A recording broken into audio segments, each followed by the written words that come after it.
Problem, it says a 5-inch wide by 8-inch tall photograph is enlarged proportionately into a poster that is 40 inches tall. So determine the number of square inches in the area of this poster. So we start originally, it's 8 inches tall and 5 inches wide, and now we're going to proportionally enlarge it so that it's now 40 inches tall.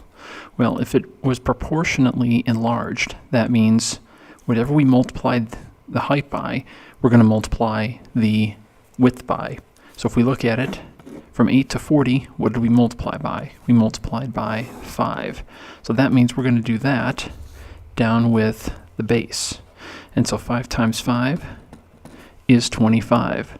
And so the problem asks, what is the area of this enlarged one? So the area is 40 times 25 inches. So the answer is 1,000 square inches. And really all you need is 1,000. So there's our answer, and we're done.